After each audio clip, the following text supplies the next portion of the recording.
মক্কার কাফেররা অনেক কষ্ট দিয়েছে রাসূলকে, যে কষ্টের কোনো সীমা নাই। এমন কষ্ট দিয়েছে, আমাদেরকে যদি তার 100 ভাগের 1 ভাগ কষ্ট ইসলামের জন্য দেওয়া হয়, ইসলাম ছেড়ে আমরা অন্য ধর্ম গ্রহণ করব।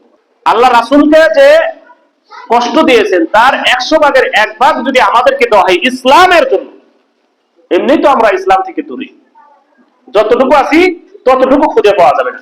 যাবে? খুঁজে পাওয়া যাবে? যাবে। কিন্তু আল্লাহ রাসূল সাল্লাল্লাহু আলাইহি সাল্লামকে কাফের মুশরিক বেদুইনেরা অনেক কষ্ট দিয়েছে। রাসূল যখন নামাজে দাঁড়াইতেন, যখন সিজদায় যাইতেন, রুকুতে যাইতেন, উটের ভুঁড়ি আইনা রাসূলের ঘাড়ের উপরে চাপাই দাও, রাসূলের দম বন্ধ হয়ে যাওয়ার উপক্রম হইতো। সিজদায় যখন যাইতো, উটের ভুঁড়ি এনে রাসূলের ঘাড়ের উপরে চাপাই দেওয়া হতো। আল্লাহ রাসূল সাল্লাল্লাহু আলাইহি সাল্লাম বলেছেন যে তখন আমার এমন অবস্থা হইতো যেন আমার দম চলে যায় বা। ইসলামের জন্য, শুধু ইসলামের জন্য আল্লাহ রাসূল সাল্লাল্লাহু আলাইহি সাল্লাম এত কষ্ট করেছেন, কাফেরদের হাতে মার খেয়েছেন, রক্ত ঝরেছে, তাকে দাঁত ফেলে দেওয়া হয়েছে, যুদ্ধের ময়দানে রাসূলের দাঁত শহীদ হয়ে গেছে। ইসলামের জন্য আমাদের শরীরের একটা পশমও শহীদ করতে পারলাম না। আমরা কেমন মুসলমান? আমরা কেমন মুসলমান? রাসূলের একটা ছোট্ট সুন্নাহ ধরে রাখতে পারি না, ছোট্ট একটি সুন্নাহ। অথচ এই রাসূল যদি শাফায়াত না করে আপনার আমার কোনো উপায় থাকবে না। এই রাসূল যদি শাফায়াত না করে আপনার আমার কোনো ব্যবস্থা থাকবে না। আপনার আমার ঠিকানা হবে কোথায়?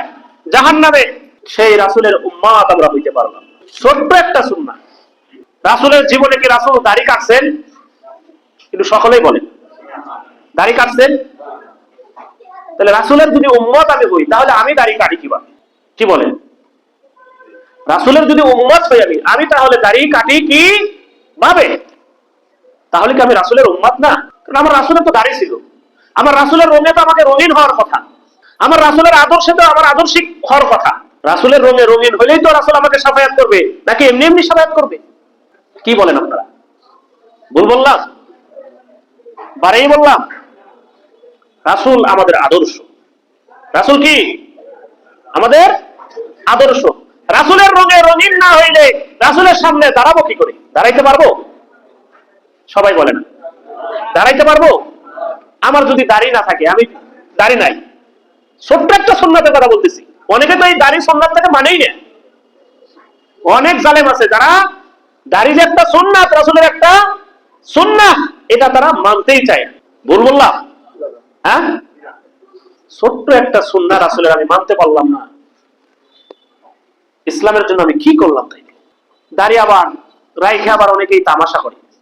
তামাশা বোঝেন? তামাশা মানে এই সাইজ। রাসূলের সুন্নাহ কি?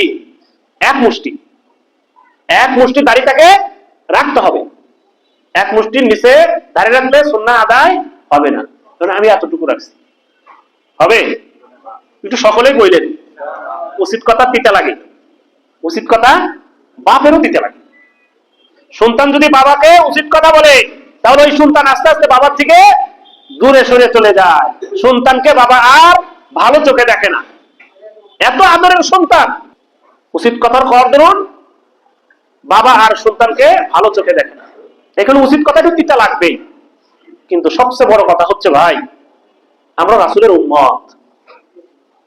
রাসূলের উম্মত না হয়ে কিন্তু মৃত্যুবরণ করলে উপায় নাই।